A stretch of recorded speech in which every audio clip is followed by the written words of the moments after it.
Hi everybody, welcome to Revitalise Reconnect Meets, where I get the opportunity to meet a business owner, a business entrepreneur and key influencers from across the UK business community. And today I've got the great pleasure to be with a gentleman who's had previous roles and experience as a regional training manager, a national health and social care, occupational health and safety training company, a facilities manager, a BAE flight training in Prestwick, a senior hotel management roles with the Sheraton, Holiday Inn and Marriott hotels throughout the UK.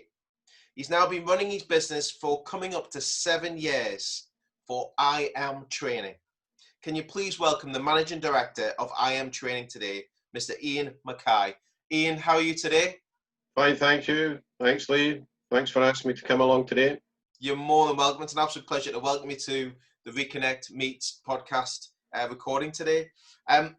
Could we first start off, everybody's watching and listening today, would you mind sharing a bit about your business, an overview, a synopsis of where you are at present? Yeah, essentially we are a bespoke health and safety training consultancy business. We're based in Ayrshire, but we cover the whole of Scotland.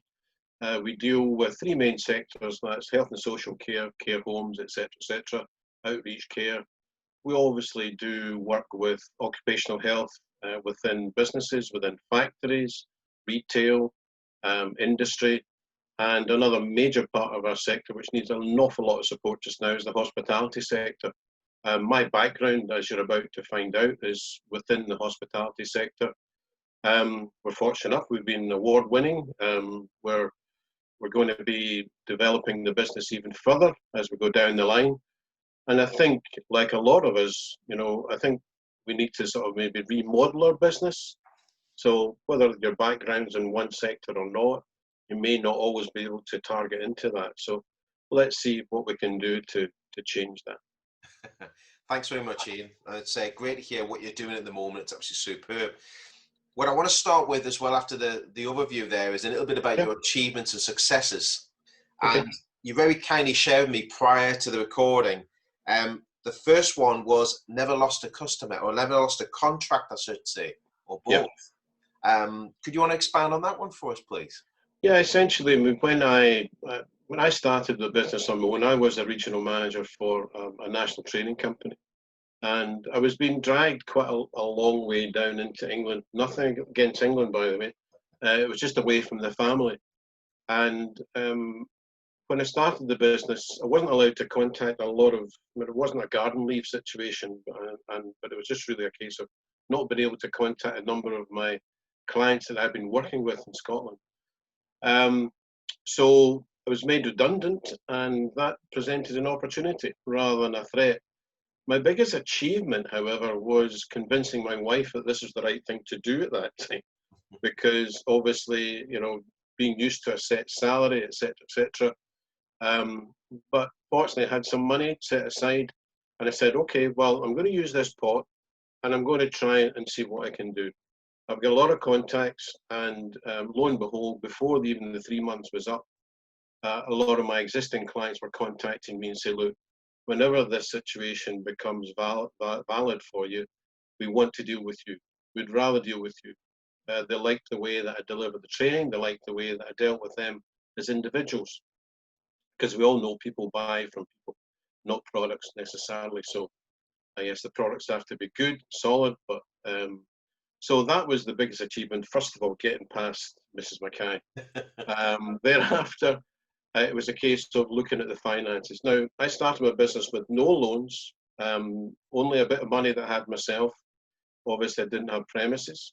But I think the one thing about the not losing a client was that I've developed the business over the last 7 years, and we have just never lost a client.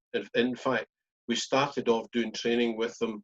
Now we're doing consultancy work in all types of health and safety. We're doing online training, which is very appropriate for this current situation.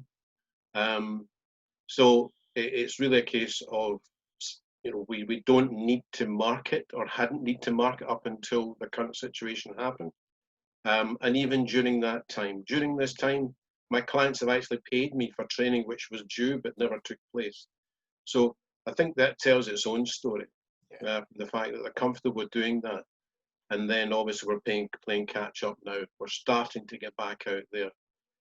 Building relationships with your clients, the people that you work with, the people that are their staff, etc., etc. We get lots of very, very strong feedback from the training that we do, both face-to-face and anything online as well. So yeah, we're very, very comfortable with that statement. We've never lost a contract, never lost a client. It's brilliant, because what you're doing is you're building that reputation, you're building a loyalty, you're also building up that nurturing of that customer relation well and truly. So superb. You've had the year-on-year increase over the years, and can you expand across that for us, if you don't mind? I mean, how have you achieved that over the last 5 years? By essentially broadening, we started the business with something like maybe less than 10 courses available. We're now over 100 courses we can deliver. I mean, in part, some of that is due to online training, but in essence, we've had to develop the clients have come to us and say, Iain, can you do this? And I think I mentioned to yourself recently, just say yes. And there's something that you came up with yourself. Say yes, and then just find out how to do it. And that's what we've done. We've had to get accreditation, requalify ourselves, bring in other people into the business who've got the skills in order to deal with the client's needs. So I think it's really a case of never standing still. If you stand still and you think you've made it, then that's where you fail. Yeah, as many things we talk about, it's you've got to be feeling uncomfortable being comfortable. We've heard that from many, many people, and you've got to keep pushing forward. You've got to keep pushing the envelope as much as it can all the time. So well done on that one. Just on that very topic, I mean, there was one particular subject matter that a client asked me, and she asked me 5 times before I said yes. Now, do I look back on that and think, why did I do that? And that was from a position of maybe feeling a wee bit uncomfortable about doing it. Did I have the expertise? Could I find the expertise? And then I eventually said, well, why not? And now it's a course which I deliver to all my clients within that sector. And it works a treat. Absolutely brilliant. Thank you very much for that. From the achievements and successes, if you could cast your mind back, Iain, to 7 years ago when you first began your business, and for budding entrepreneurs who are listening to our recording and our video today, or watching our video today, what golden tip of advice would you tell yourself 7 years ago, and what would you share with others that are out there looking to start their own business? I think the biggest thing is you've got to have a leap of faith. You've got to believe in yourself. Preparation is everything. You know, there is a rather inappropriate phrase starting with a P that I won't mention, but we've all heard it. Yeah. Essentially, make sure that you prepare yourself. And also, I would say that don't preach to people. You need to consult with people, connect with them, find out a wee bit about them, and try and find out what makes them tick, not just through work, but their hobbies and everything else. I mean, if you don't mind me sharing, I mean, you phoned or contacted me about a potential golf match. I don't play golf, unfortunately, but you thought, well, there's an opportunity for us. Yeah. Only you can make it happen. Only you can make it happen. And don't go too gung-ho and get too confident when you think, I've made it. And don't get too downcast when you think you come across barriers, rebuttals. People will say no probably 9, 10, 11, 12 times before they'll say yes. But don't give up. Keep on going to the river and collecting that water. Yeah, I agree. And that's some great advice there. And I think you've got to keep that consistency going with the message that you're looking to deliver. And it's funny you talk about those 4 Ps or 5 Ps or the Ps that begins with P. But I've actually, well, I'll share with you at some later stages my 9 Ps to performance. Right, okay. I'll share you that one. There's a lot of Ps on that one there as well. So thanks for sharing that. And Graham, I think there's many people out there that you do have to just go for it. You have to find that courage, that hope, and just push forward. So what's the worst that can happen? Well, exactly. You know, and I think people get a bit scared and they don't do something because people who are in with their family, their friends are saying, oh no, don't do it. The amount of times when I was with friends and family and they said, you're doing what? You're going self-employed? Are you crazy? But, I wish I'd done it 20 years ago. But on that subject, I probably wouldn't have had the experience in order to do it 20 years ago. So there comes a time where you have the right balance. Yeah. I think it's, you talked about in your achievements is spending time with family and friends and have the balance between work and life. But also, if you cast your mind back, the experience part of it, you would still be learning that now, but now you get the experience built together with the people that you have around you. It gets you in a better position to think, do you know what? Yeah, I can do that now. And many people overthink things so much. We all do it. We've all been there. You overthink it to not do it. You actually talk yourself out of it before you're trying to do something, because you've got those negative thoughts or other people telling you why not to do it for. Looking at other side of it, I always ask everybody, and I asked yourself prior to today, was a unique selling point, a did you know? Now you shared 3 with me, and I want to touch base with all 3 of these unique selling points from your business and your role that you're part of. You talk about bespoke with clients, sort of looking at the client's needs and wants. Can you expand across that unique selling point, please, Iain? Yeah, I think there's a lot of products, a lot of services out there within the training sector and health and safety advice that you can get from various different bodies, government bodies, private companies, corporate entities. And they tend to be fairly prescriptive. They tend to be, very, very rigid in what they can do. I've found that by going to the clients and saying, well, look, what have you been doing up till now? What are the issues with it? And how can we help to eradicate them for you? And then coming up with something which is appropriate to their needs. Sometimes I'll go along to, sort of CPD sessions, training sessions myself, and I can't believe the lack of research that people do about their audience. And that's one of the biggest mistakes you can make. You need to find out about what your clients need. The bespoke training that we do is, it may not be accredited, but it's appreciated and it's useful. It's something that can be used. A lot of people just get off the shelf bundles, training courses, and they go along in it. And they go, wait a minute, everybody in this room is a salesperson and I'm not. And it's a sales course rather than something of a practical nature. 100%. So it's just really listening to your clients, finding out what their needs are and tailoring the training to suit. And that goes with the different models of training, because some people like the face-to-face, some like larger groups, some like smaller groups, some like to do one-to-one. I've even done a training course in a room where there's me and another person. And that was very awkward to begin with, but you know what? We had a great session because I could dedicate my time to that individual. It was just the way it worked out. There was all sorts of traffic issues, but I was getting paid for the day, so I was going to deliver the training no matter what. Yeah. And I think the other thing is understand that you need to be flexible. Bespoke, be flexible.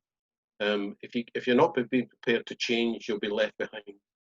And that's across any sector.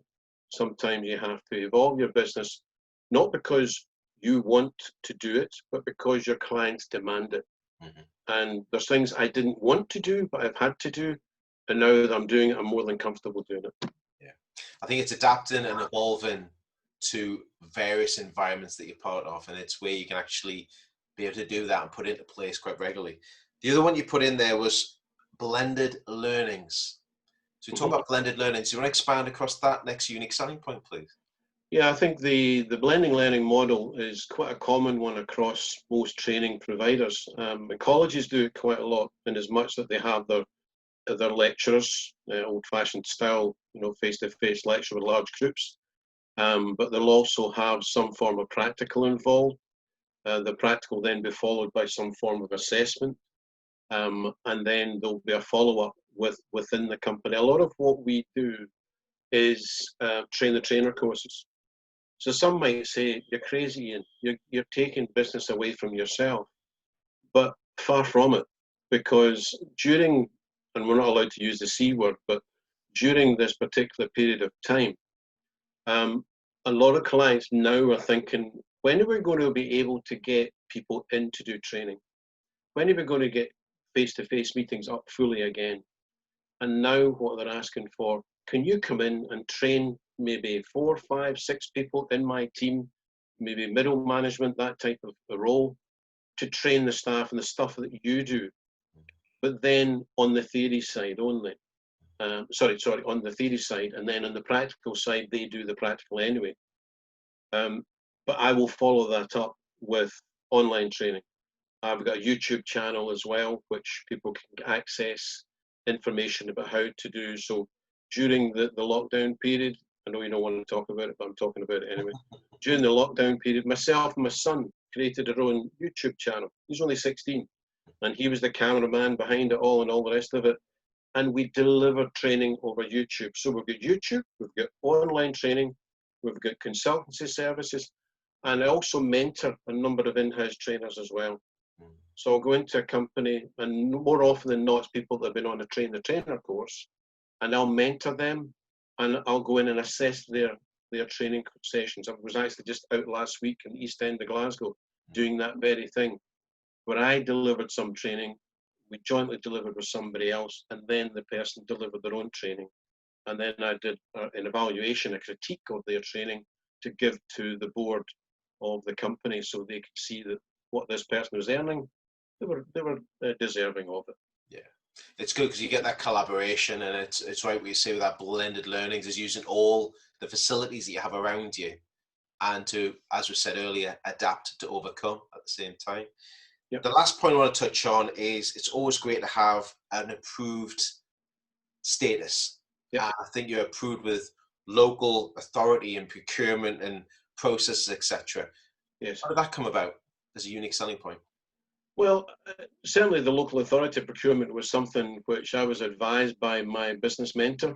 And can I just say that, you know, anyone starting off in their business, get whatever help you can from business gateway, local sort of business companies, etc. Anything at all you can get. So I went along to my business gateway, and they said, "Well, this is what we can give you," and ultimately that helped me establish myself in knowing how I can then develop the business moving forward. If I can sort of put a wee twist on the question, if you don't mind. Certainly. The reason why you get recognised is because you're out there. Connecting people is important. And I think the connection that you have within your own group, this group, and others can help you.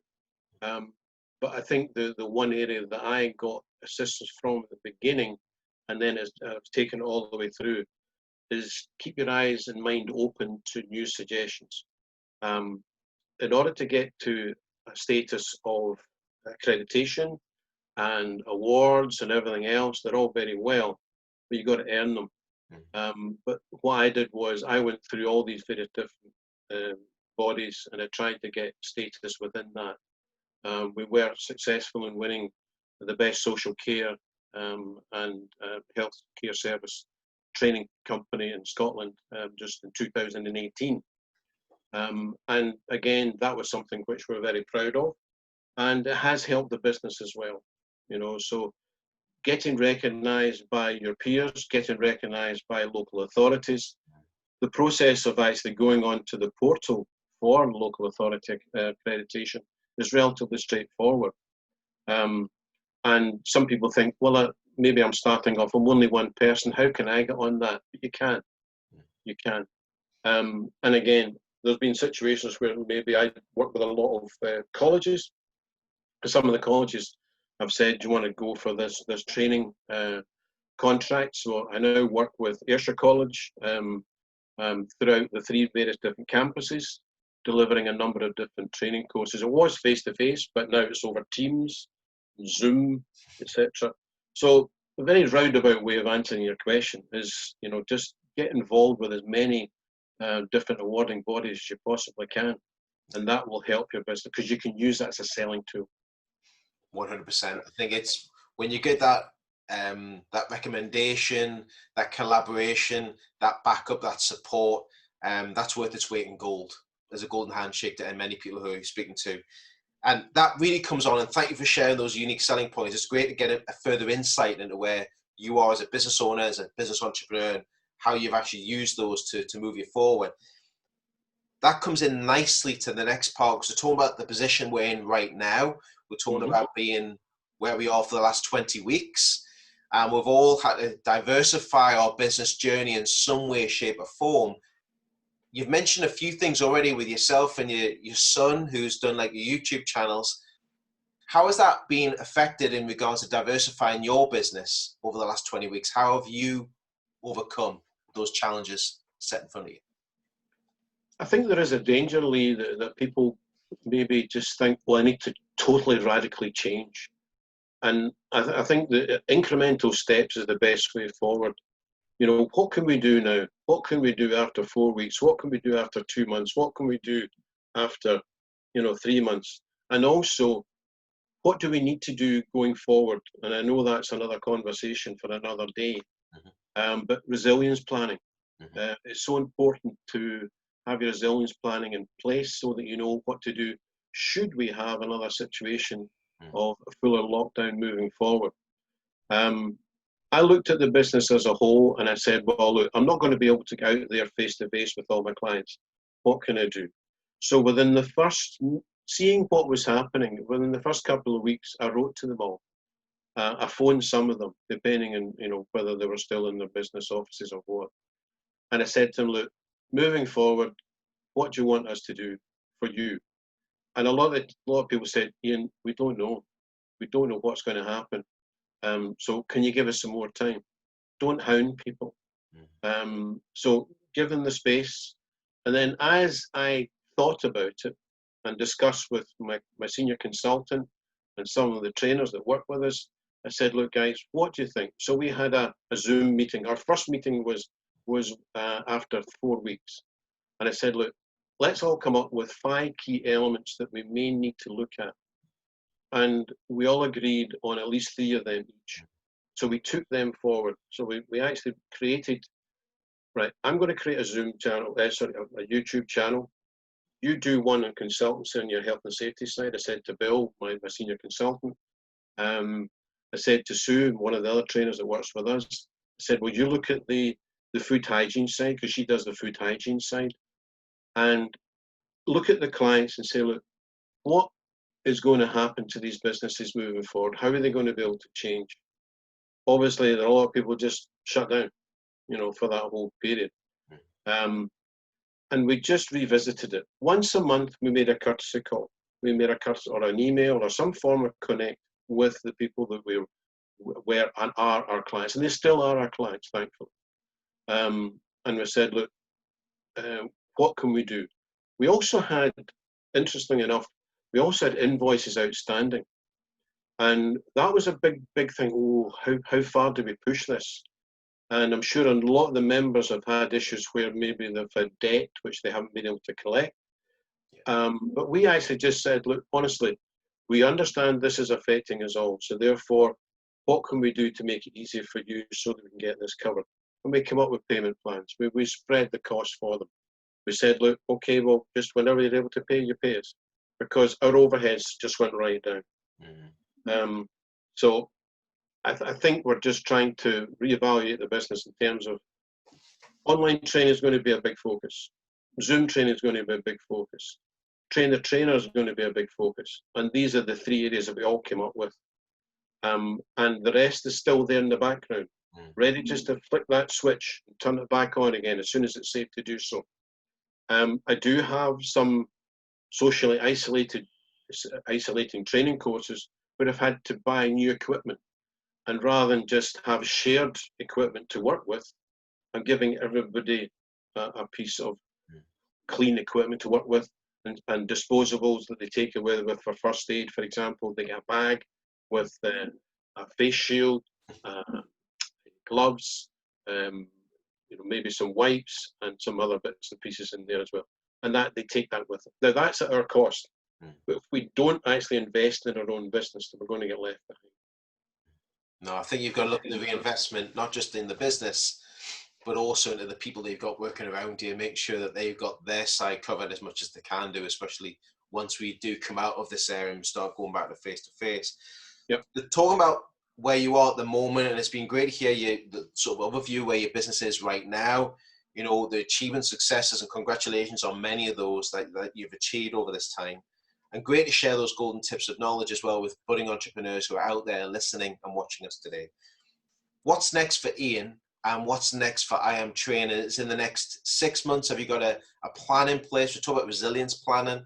You know, is it the next 6 months, 12 months, 2 years, 5 years? What's next for Mr. Mackay? I think for myself and my business, it's all about being very realistic and maybe even a wee bit pessimistic as well, thinking, well, what if the worst case scenario? So in the short term is keeping in good contact with the people I support, making sure that I don't miss a trick in terms of not just the words that they're saying, but how they're saying it. You know, I need help, but I don't know how to do it.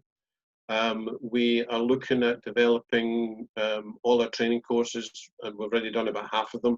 So we've got about 40 courses which have been redeveloped for Zoom, Teams, GoToMeeting, that type of thing. We're also going to develop the YouTube channel further. We're not standing still, we're putting investment in place. I'm in negotiation with Ayrshire College to be a guest lecturer for them over the winter months, and that's just due to be finalised very soon. We're also, the one thing I'm very keen on is to mentor people. As an individual, I was very fortunate enough to have some very good managers that I worked for when I worked in the service industries. And they gave me a lot of good advice and support, and I want to pass on my knowledge, my expertise, and mentor other people so they can then, if need be, start up the next successful training company after I retire, shall we say. Not beforehand, but after I retire. So I'm looking at succession planning within the team as well. There are some individuals who we're going to develop them, give them extra support. But our biggest focus is probably going to be on what we can do remotely in terms of health and safety advice. So our consultancy division, I'm looking to take on another consultant so we can cover not just in Scotland, but in England as well. So the next stage for us is to develop south of the border. We're going to do a wee raid down there and see if we can get some business down there.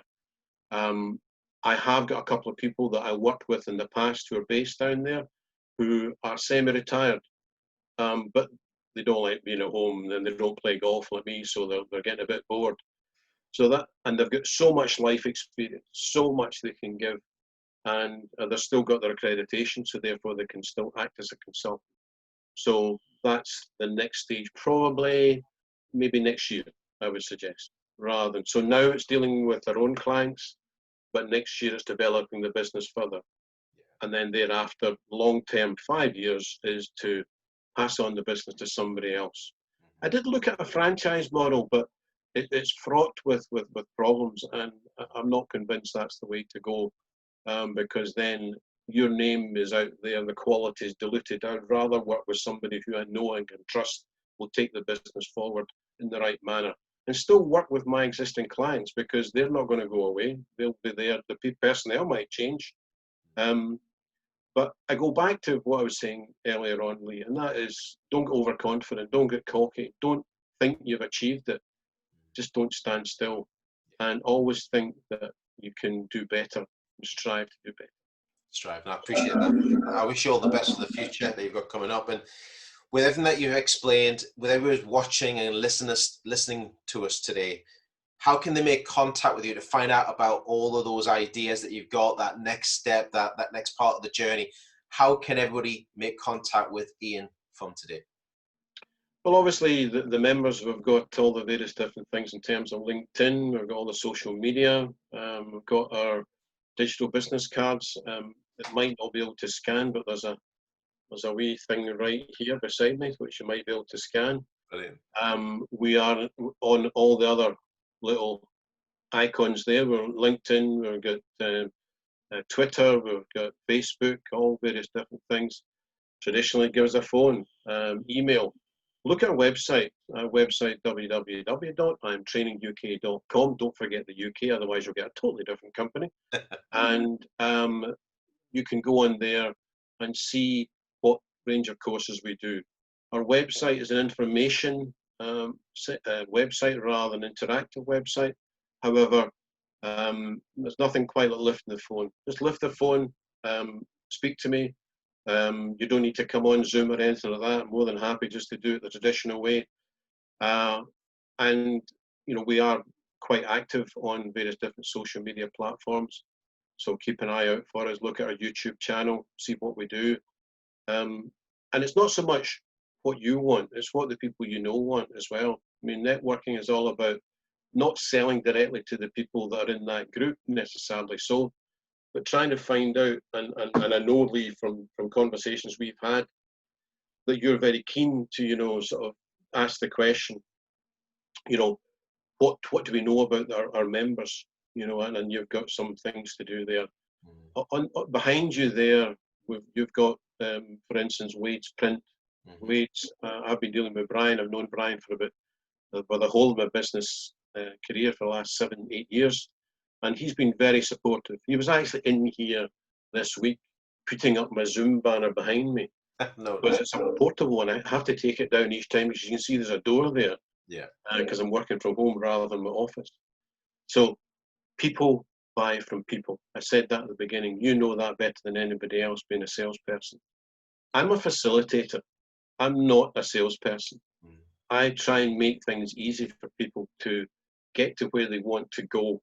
And if that means developing them as a person, developing their staff, developing their business through essential due diligence, health and safety training and advice, that's what we are doing. Absolutely super. Thank you for sharing that. I think, you know, with everybody who's watching us and listening to us today, I would highly recommend that you reach out to Iain because he is a phenomenal facilitator. And it's been great having him and still have him as part of the Revitalised Business Club team as well. And there's a quote that comes to mind today, and I've heard it many times, Iain, I want to share today. I think it's quite poignant, especially from what you've just said there as well. Networking is not just about collecting contacts. Networking is most importantly all about building and nurturing connections and relationships in a long-term opportunity. And I think that's what we all look at and encapsulate, especially how we support and help one another. Thank you so much for spending your time with me today, Iain. I really appreciate it because I know you've got a really busy schedule. Thank you to everybody who's been watching and listening to us today. And if you want to find out more about Revitalised ReConnect Meet, subscribe to the channel to hear from over 32 business entrepreneurs just like Iain, ready to share their golden nuggets of information. We look forward to seeing you and hearing from you very, very soon. We hope you all keep well, stay healthy, stay safe, and we'll see you next time at Revitalised ReConnect Meets, where I get the opportunity to meet a business owner, business entrepreneur, and key influencer from across the UK business community. Take care, everybody. Bye-bye for now. Thank you.